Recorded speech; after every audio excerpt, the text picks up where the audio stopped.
जय हिंद साथियों, मैं अंकित कुमार यादव आप सभी का स्वागत करता हूं सृष्टि ज्ञान केंद्र में, जहां हम पढ़ रहे हैं कक्षा 11वीं की पॉलिटिकल साइंस और जिसमें चल रहा है अध्याय आपका 9, जिसका नाम है संविधान एक जीवंत दस्तावेज। इस अध्याय में अभी तक हमने ये जाना और समझा कि भारत के संविधान में संशोधन की क्या प्रक्रिया है, कौन कौन से तरीके से भारत के संविधान में संशोधन किए जाते हैं। तो हमने ये जाना कि भारत के संविधान में संशोधन के लिए अनुच्छेद 368 के अंतर्गत विधि के द्वारा जो नियम बताए गए हैं, उन नियमों का पालन करते हुए संसद भारत के संविधान में संशोधन कर सकती है। उसके पास ये ताकत है कि वो भारत के संविधान में संशोधन कर सकती है, लेकिन एक विशेष बहुमत वाला होता है। पहले तो एक सामान्य तरीका होता है, फिर एक विशेष बहुमत होता है और फिर एक आधे राज्यों की स्वीकृति वाला भी होता है। तो 3 तरीके हैं जिनके माध्यम से भारत के संविधान में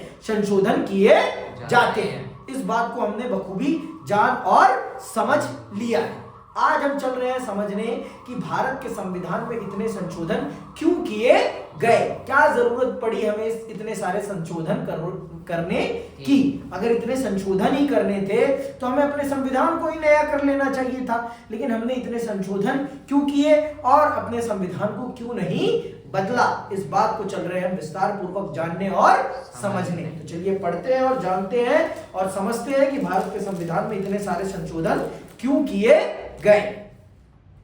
26 जनवरी 2019 को हमारे संविधान को लागू हुए 59 वर्ष हो गए। कितने वर्ष? 59 वर्ष, 69 ईयर। ठीक है, 12 जनवरी 2019 तक इसमें 103 संशोधन किए जा चुके थे। कितने? 12 जनवरी 2019 तक भारत के संविधान में कितने संशोधन हो चुके थे? 103 संशोधन हो चुके थे। संशोधन प्रक्रिया की कठोरता को देखते हुए संशोधनों की यह संख्या काफी बड़ी मानी जाएगी। आइए जानने का प्रयास करें कि इतने सारे संशोधन के पीछे क्या वजहें रही हैं और इसके निहितार्थ क्या है, इसका मतलब क्या है, इन संशोधनों का क्या अर्थ है, इन संशोधनों ने भारत के संविधान में क्या बदलाव किया है। आइए इसको विस्तार पूर्वक जानते हैं और समझते हैं। आइए जरा एक नजर संशोधनों के इतिहास पर डालें। अगले पन्ने पर दिए गए ग्राफ को ध्यान पूर्वक देखें। ये है आपका ग्राफ, ये देखिए, ये ग्राफ है आपका। ठीक है, एक दशक के दौरान किए गए संशोधन, मतलब 10 सालों के दौरान किए गए संशोधन दिखाया गया। 1951 से 60 के बीच में सिर्फ 7 से 8 संशोधन हुए हैं। ठीक है, और 60 से 61 से 70 के बीच में कितने? कम से कम 14 संशोधन, और 71 से 80 के बीच में सबसे ज्यादा मतलब 24-25 के करीब, 24 या 23 के करीब किए गए हैं। और उतने ही संशोधन आपके 81 और 90 के बीच में भी किए गए हैं। मतलब समय के साथ बढ़ता ही गया है। और फिर 2011 से लेकर 18 के बीच में संशोधनों की संख्या कम हुई है। 10 दशकों की अवधि, तो आप ये देखिए 10 दशकों में कितने सारे संशोधन किए गए हैं। तो ये सारी बातें बता रही कि भारत के संविधान में बड़े ज्यादा संशोधन हुए हैं, लेकिन संशोधन क्यों हुए हैं, ये सबसे बड़ा प्रश्न होना चाहिए हम सबका, कि इतने सारे संशोधनों की क्या जरूरत पड़ी हमें अपने संविधान में। ये बातें हम सबके लिए जानना और समझना बहुत जरूरी है, बहुत ही ज्यादा जरूरी है। ठीक है, ग्राफ में एक ही सूचना को 2 भिन्न तरीकों से दर्शाया गया है। पहले ग्राफ में प्रत्येक 10 वर्ष के दौरान हुए संवैधानिक संशोधनों की संख्या को दर्शाया गया है। इसमें दिए गए स्तंभ उस अवधि के दौरान संशोधनों की संख्या को चिन्हित करते हैं। दूसरे ग्राफ में प्रत्येक 10 संशोधनों की अवधि को दिखाया गया है। आप पाते हैं कि 1970 से 1990 तक के 2 दशकों के दौरान बड़े स्तर पर संशोधन हुए। दूसरी ओर दूसरा ग्राफ हमें एक और ही कहानी बताता है। 1974 से 1976 बीच 3 वर्षों के अंतराल में 10 संवैधानिक संशोधन किए गए।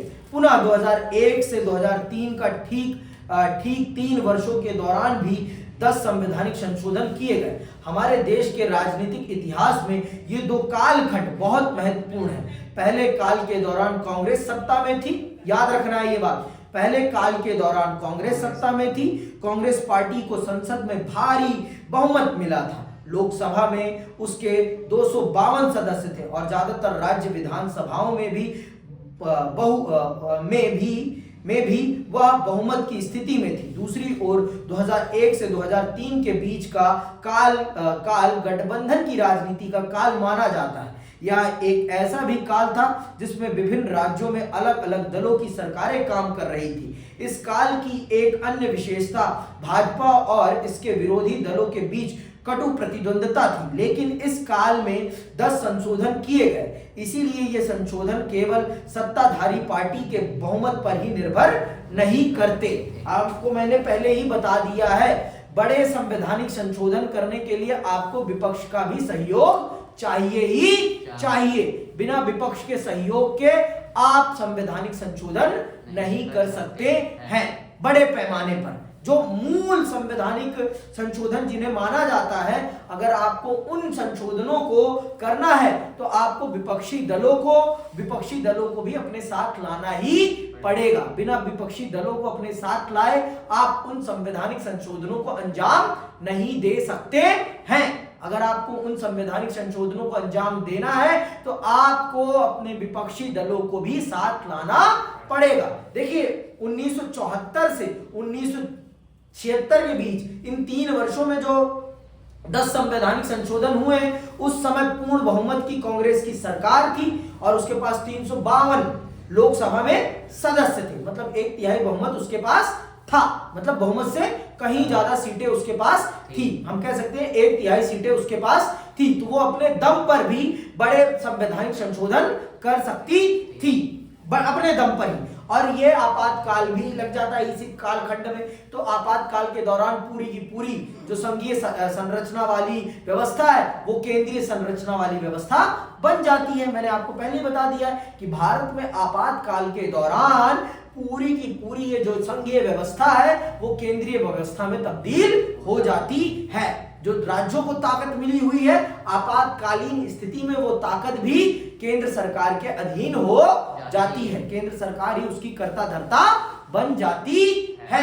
ये बातें तो मैंने पहले ही बता रखी है आपको, नई बातें तो नहीं बता रहा हूं। पहले भी इन बातों से आपको वाकिफ करा चुका हूं मैं, है ना कि नहीं कराया है? पक्का याद है ना? ठीक है फिर, ठीक। तो ये और जो 2003 से और 2006 के बीच में जो संविधान 2001 से 2003 के बीच में जो संवैधानिक संशोधन हुए हैं, इस समय गठबंधन की सरकार थी, एनडीए की सरकार थी। लेकिन एनडीए अब किसी एक दल के पास बहुमत नहीं है। अब यहां पर अगर आपको बड़े पैमाने पर संवैधानिक संशोधन करना है तो आपको विपक्षी दलों का भी सहयोग चाहिए। बिना विपक्षी दलों के सहयोग के आप उन संवैधानिक संशोधनों को अंजाम नहीं दे सकते हैं जो किए गए हैं। तो ये बताता है कि जो 2001 से 2003 के बीच संवैधानिक संशोधन हुए हैं, अन्य विपक्षी दल भी इन संशोधनों के पक्ष में थे। मतलब बीजेपी ने अन्य विपक्षी दलों को भी इन संशोधनों के लिए राजी कर लिया था और उन संशोधनों को अंजाम दिया था। समझ में आई बात? आगे सुनिए। संशोधन की संख्या को लेकर हमेशा आलोचना होती रही है। यह कहा जाता है कि भारतीय संविधान में बहुत अधिक संशोधन किए गए हैं। बाहरी तौर पर 59 वर्षों की अवधि के दौरान संविधान में 103 संशोधन की बात अजीब लगती है, लेकिन ऊपर के दोनों ग्राफ देखने से पता चलता है कि इन संशोधनों के पीछे केवल राजनीतिक सोच ही प्रमुख नहीं रही है। संविधान के पहले दशक को छोड़कर शेष दशकों में संशोधनों की एक धारा सी बहने लगी है। इसका अर्थ है कि संशोधनों के पीछे सत्ताधारी दल की राजनीतिक सोच बहुत मायने नहीं रखती, बल्कि ये संशोधन समय की जरूरत के अनुसार किए गए थे। क्या इसके पीछे मूल संविधान की कमजोरियां भी काम कर रही या संविधान की बहुत लचीला है? देखो भाई, ये तो मैं नहीं कहूंगा कि भारत का संविधान बहुत ज्यादा लचीला है ना। भारत का संविधान भारत की जरूरत के हिसाब से बनाया गया है और भारत की जरूरतों को पूरा करने के लिए भारत के संविधान में संशोधन करने की शक्ति संविधान ने स्वयं दी है। तो हम ये नहीं कह सकते कि भारत का संविधान बहुत ज्यादा लचीला है या फिर भारत का संविधान भारत की जनता की आकांक्षाओं की पूर्ति नहीं करता। पूर्ति वो पूरी तरीके से करता है और इस बात का भी ध्यान रखता है कि भारत की जनता को किसी भी प्रकार की तकलीफ ना हो, भारत की जनता अपने अधिकारों को पूर्ण तौर पर प्राप्त करती रहे। इस चीज को ध्यान में रखते हुए भारत के संविधान में ये संशोधन किए गए हैं। इस चीज को ध्यान में रखते हुए, मैं फिर से शब्द प्रयोग करूं, इस चीज को ध्यान में रखते हुए ये संशोधन किए गए हैं और समय की जरूरत को ध्यान में रखते हुए ये संशोधन किए गए हैं। देखिए, सत्ताधारी दल की राजनीतिक महत्वाकांक्षाएं भी मैटर करती हैं, लेकिन पूरी तरीके से मैटर नहीं करती। आपको अगर बड़े पैमाने पर संवैधानिक संशोधन करना है तो आपको विपक्षी दलों का भी साथ चाहिए ही चाहिए। बिना विपक्षी दलों के सहयोग के आप इन बड़े संवैधानिक संशोधनों को अंजाम नहीं दे सकते हैं। अगर आपको बड़े संवैधानिक संशोधन करने हैं तो आपको दूसरे अन्य विपक्षी दलों का भी सहयोग चाहिए ही चाहिए।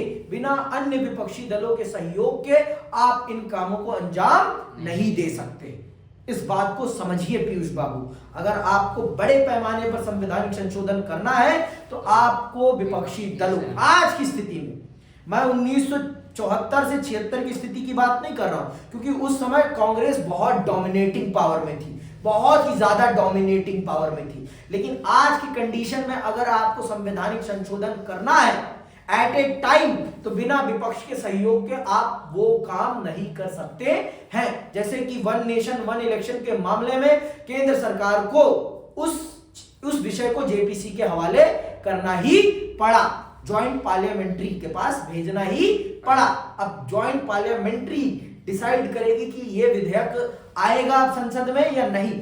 वो जब तक चर्चा मशवरा नहीं कर लेते तब तक अब उस पर डिस्कशन नहीं होगा भारत की संसद में। और 2 बार प्रयास किया केंद्र सरकार ने उस बिल को पास कराने का लोकसभा में, लेकिन वो पास नहीं हुआ, वो पास नहीं हुआ। और वो विशेष बहुमत से पास होगा, दोनों में सेपरेटली, लोकसभा में भी और राज्यसभा में भी, दोनों में सेपरेटली उसके लिए ज्वाइंट बैठक नहीं बुलाई जा सकती। कल हमने पढ़ा ना ये बात कि कोई भी संवैधानिक संशोधन, कोई भी बड़ा संवैधानिक संशोधन, दो संवैधानिक संशोधन के मामले में लोकसभा की शक्ति और राज्यसभा की शक्ति, दोनों की शक्ति एक बराबर है और दोनों ही सदनों से विशेष बहुमत के साथ पास होना चाहिए बिल। जब तक विशेष बहुमत के साथ बिल पास नहीं होगा तब तक वो संशोधन कदापि स्वीकार नहीं किया जाएगा। ठीक है, ये बात समझ ली थी हमने। आगे चलते हैं और पढ़ते हैं, जानते हैं कि किन विषयों का संशोधन किया गया है। लिखा है ना, संविधान की संशोधन की विषय वस्तु, किन चीजों को बदला गया, किन चीजों को संशोधित किया गया। अब हम चल रहे हैं इन बातों को जानने और समझने कि भारत के संविधान में किन किन चीजों को बदला गया है इन संशोधनों के माध्यम से। ठीक है, अब तक किए गए संशोधन को 3 श्रेणियों में बांटा जा सकता है।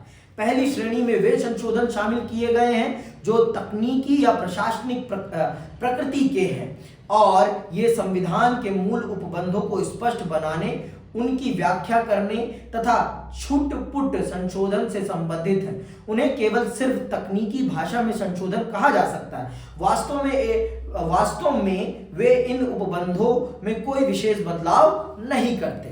ठीक है, उच्च न्यायालय के न्यायाधीशों की सेवानिवृत्ति की आयु सीमा को 60 वर्ष से बढ़ाकर 62 वर्ष 15वां संशोधन करना और इस प्रकार सर्वोच्च न्यायालय के न्यायाधीशों का वेतन बढ़ाने संबंधी संशोधन 54वां संशोधन इसी बात के उदाहरण है। एक अन्य उदाहरण के रूप में हम विधायिकाओं में अनुसूचित जाति और अनुसूचित जनजाति के लिए सीटों के आरक्षण संबंधी उपबंधों को ले सकते हैं। मूल उपबंध में आरक्षण की बात 10 वर्ष की अवधि के लिए कही गई थी, किंतु इन वर्गों को उचित प्रतिनिधित्व देने के लिए इस अवधि को प्रत्येक 10 वर्ष की समाप्ति पर एक संशोधन द्वारा आगामी 10 वर्ष के लिए बढ़ाना आवश्यक समझा गया। इस संबंध में अब तक 6 संशोधन किए जा चुके हैं, परंतु इन संशोधनों से मूल उपबंधों में कोई अंतर नहीं आया है। इस प्रकार हम कह सकते हैं कि ये केवल तकनीकी संशोधन हैं। मतलब ऐसे भी संशोधन है जो सिर्फ शब्दों को ठीक करने वाले संशोधन है, कोई उनमें बड़ा चेंज नहीं किया गया है।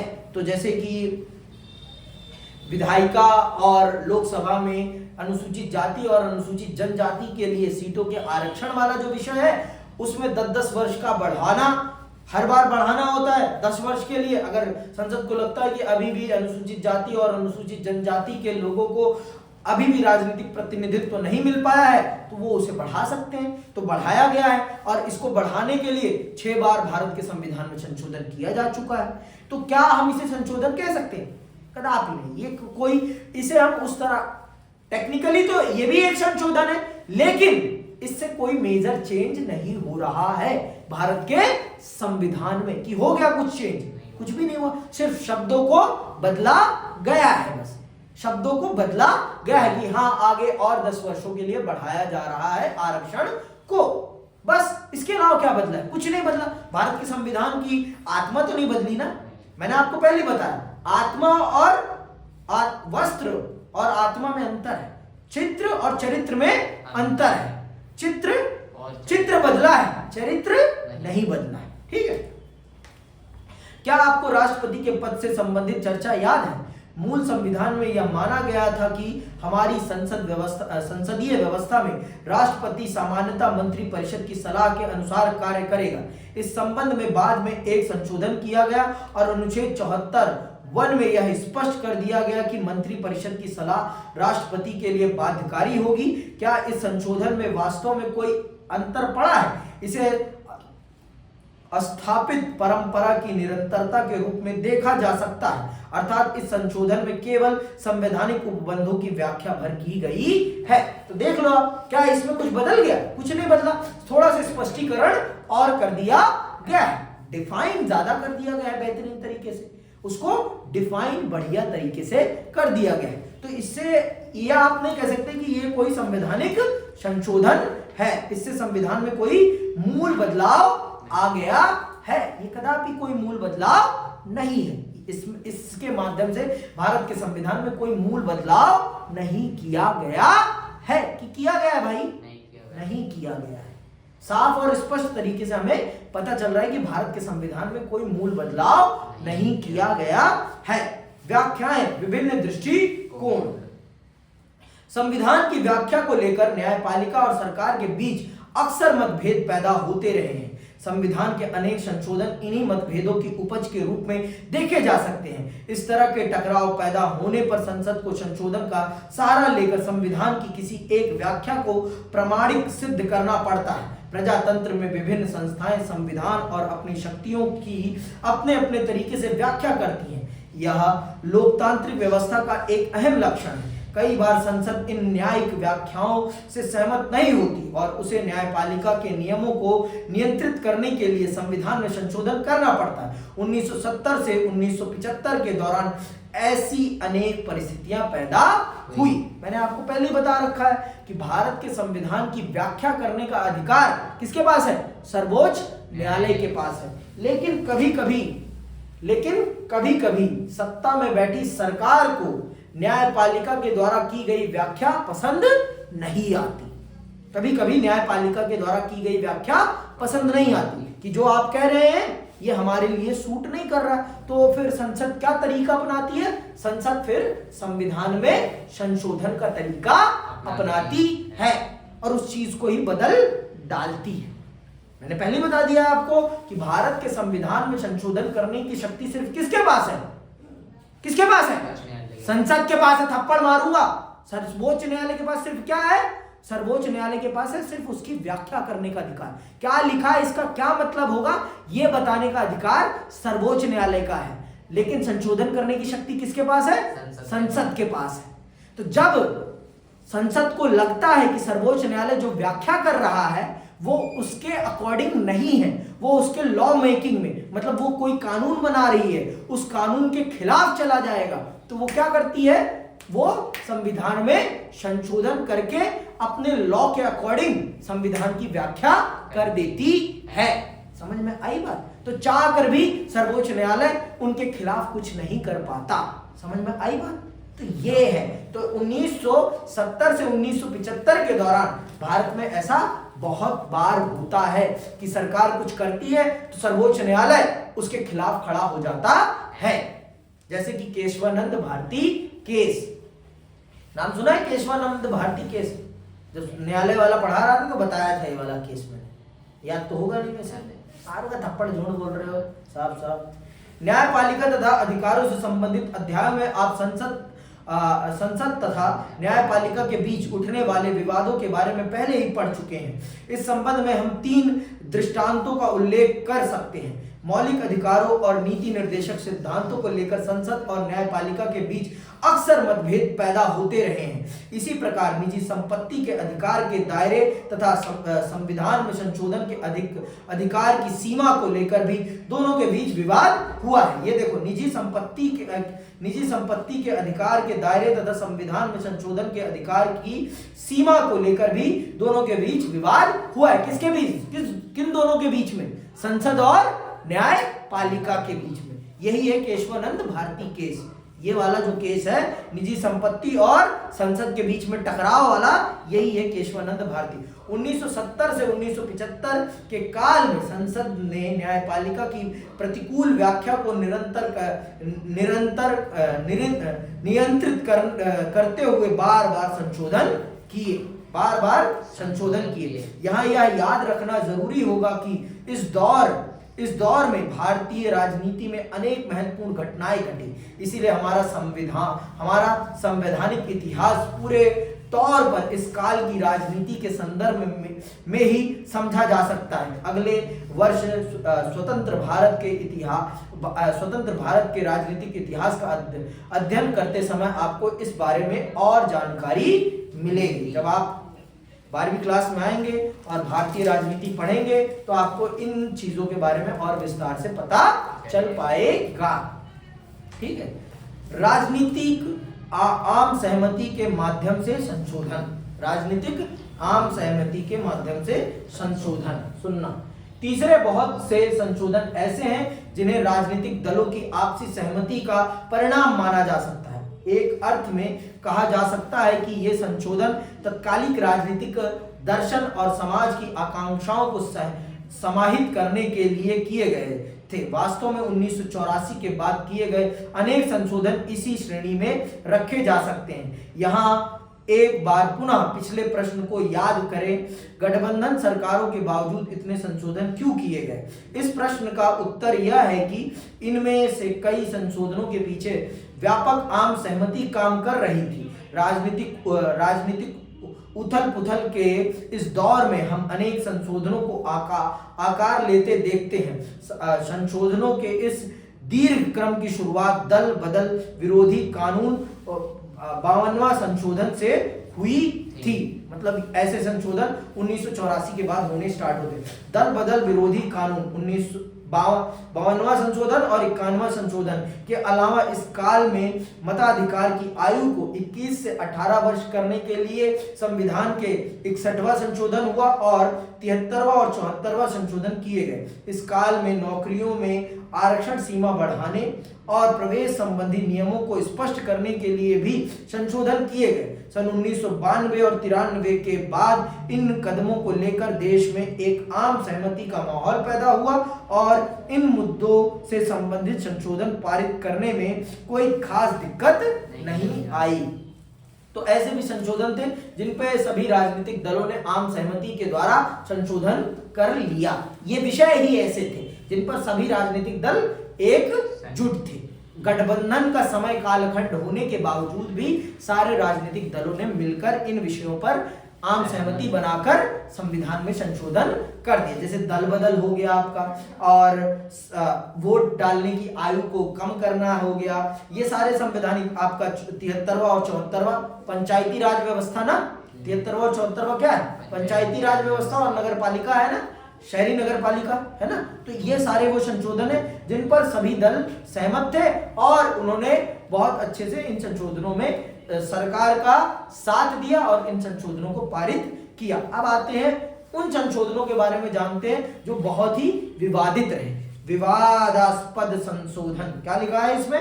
विवादास्पद संशोधन। और सबसे विवादास्पद संशोधन तब हुए हैं जब भारत में आपातकाल लगा हुआ था। सबसे ज्यादा विवादास्पद संशोधन अगर भारत में हुए हैं तो वो कब हुए हैं? जब भारत में आपातकाल लगा हुआ था। क्या लगा हुआ था? आपातकाल। और कब लगा था? कब लगा था? 25 जून 1975 को। सुनना, हमारी अब तक की चर्चा से यह भावना पैदा नहीं होनी चाहिए कि संविधान में संशोधन करने के प्रश्न पर आज तक कोई विवाद ही पैदा नहीं हुआ। समझ में आई बात? ये भावना मन में मत बिठाना कि भारत में इतने सारे संवैधानिक संशोधन हो गए और कोई विवाद ही नहीं हुआ। बहुत विवाद हुआ है, बहुत मारकाट भी मची है। सुनना भी ध्यान से। सच्चाई यह है कि 70 से 80 के दशक में इन संशोधनों को लेकर विविध विधि और राजनीति के दायरे में भारी बहस छिड़ी थी। 1971 से 76 के काल में विपक्षी दल इन संशोधनों को संदेह की दृष्टि से देखते थे। उनका मानना था कि इन संशोधनों के माध्यम से सत्तारूढ़ दल संविधान के मूल स्वरूप को बिगाड़ना चाहता है। इस संबंध में 38वां, 39वां, 42वां संशोधन विशेष रूप से विवादास्पद रहे हैं। तो ये याद रखना और ये 1 नंबर के प्रश्न में पूछा जा सकता है कि भारत के संविधान के वो कौन से संशोधन है जो सबसे विवादास्पद माने जाते हैं। तो कौन कौन सा है? 38वां, 39वां और 42वां संविधान संशोधन सबसे विवादास्पद माना जाता है। जून 1975 में देश में, अंडरलाइन कर लो, जून 1975 में देश में आपातकाल की घोषणा की गई। ये 3 संशोधन इसी पृष्ठभूमि से निकले थे। इन संशोधनों का लक्ष्य संविधान के कई महत्वपूर्ण हिस्सों में बुनियादी परिवर्तन करना था। पिछले 3 दशकों में संविधान की बुनियादी संरचना को लेकर देश की सभी संस्थाओं में सहमति पैदा हुई है। वास्तव में संविधान का 42वां संशोधन एक बड़ा संशोधन है। इसमें संविधान को गहरे स्तर पर प्रभावित किया गया। ये याद रखना, 42वां संशोधन सबसे विवादास्पद संशोधन माना जाता है क्योंकि इस संशोधन ने भारत के संविधान में बहुत मूलचूल बदलाव किए थे। बहुत ही ज्यादा मूलचूल बदलाव किए थे। किसने? 42वें संशोधन में। इसने संविधान को गहरे स्तर पर प्रभावित किया। एक प्रकार से यह सर्वोच्च न्यायालय द्वारा केशवानंद मामले में दिए गए निर्णय को भी चुनौती थी। यहां तक कि इसके तहत लोकसभा की अवधि को भी 5 वर्ष से बढ़ाकर 6 वर्ष कर दिया गया। तो यह प्रश्न आ सकता है कि भारत के संविधान का सबसे विवादास्पद संशोधन कौन सा है और इसमें कौन कौन से बदलाव किए गए थे। ये आ सकता है, तो ये याद रखना है कि कौन कौन से बदलाव किए गए हैं। तो इस संशोधन में यहां तक कि इसके तहत लोकसभा की अवधि को भी 5 वर्ष से बढ़ाकर 6 वर्ष कर दिया गया था। मतलब हमारे देश में 5 साल की है ना व्यवस्था कि कोई भी चुना जाएगा तो कितने साल के लिए? 5 साल के लिए। तो इसमें लोकसभा के कार्यकाल को 1 साल और बढ़ा दिया गया था कि 5 साल नहीं, अब 6 साल के लिए चुना जाएगा। कौन से संशोधन में? 42वें संशोधन में। आपने मूल कर्तव्यों के बारे में अवश्य पढ़ा होगा। उन्हें संविधान में इसी संशोधन द्वारा जोड़ा गया था। संविधान का, हाँ तो ये भी याद रखना, 42वें संशोधन के द्वारा ही हमारे संविधान में मूल कर्तव्यों को भी जोड़ा गया। उन्हें संविधान में इसी संशोधन के द्वारा जोड़ा गया। संविधान का 42वां संशोधन न्यायपालिका की समीक्षा शक्तियों पर भी प्रतिबंध लगाता है। यह कहा जाता है कि इस संशोधन के द्वारा संविधान के एक बड़े मौलिक हिस्से को नए सिरे से लिखा गया। क्या आप जानते हैं कि इस संशोधन के द्वारा संविधान की प्रस्तावना 7वीं अनुसूची तथा 53 अनुच्छेदों में परिवर्तन किए गए। जब यह संशोधन संसद में पास किया गया तो विरोधी दलों के बहुत से सांसद जेल में थे। इसी पृष्ठभूमि में 1977 के चुनाव हुए और सत्ताधारी दल कांग्रेस की हार हुई। नई सरकार ने इन विरोधाभासी संशोधनों पर पुनः विचार करना आवश्यक समझा और 38वें, 39वें और 42वें संशोधन के माध्यम से जो परिवर्तन किए गए थे उनमें से अधिकांश को 43वें और 44वें संशोधन के द्वारा निरस्त कर दिया। इन संशोधनों के माध्यम से संवैधानिक संतुलन को पुनः लागू किया गया। तो जो संविधान का 43वां और 44वां संविधान संशोधन है उसने 38वें, 39वें और 42वें संविधान संशोधन में जो गलत संशोधन किए गए थे उनको बदला था। समझ में आई बात? तो ये सारा 42वें संविधान संशोधन को भारत के संविधान में सबसे बड़ा संशोधन माना जाता है और उस संशोधन ने भारत के संविधान में बहुत मूलचूल बदलाव किया। लेकिन 43वें और 44वें संविधान संशोधन के द्वारा उन गलतियों को पुनः सुधार दिया जाता है विरोधी दल के द्वारा, मतलब जनता दल के द्वारा, क्योंकि कांग्रेस उस समय सत्ता से बाहर चली जाती है। 1977 में आपातकाल की समाप्ति के बाद कांग्रेस चुनाव हार जाती है और एक नए दल की सरकार बनती है। कौन से दल की? जनता दल की, जनता पार्टी की सरकार बनती है। ठीक है, किसकी बनती है? जनता पार्टी की। और मोरारजी देसाई देश के प्रधानमंत्री बनते हैं। कौन बनते हैं? मोरारजी देसाई। और फिर जो भी इंदिरा गांधी ने आपातकाल में गलतियां करी थी उन गलतियों को सुधारने का काम वो करते हैं। ठीक है, 43वें और 44वें संविधान संशोधन के द्वारा आज की क्लास हम यहीं समाप्त करते हैं और मैं आप सबसे विदा लेता हूं। जय हिंद, जय भारत।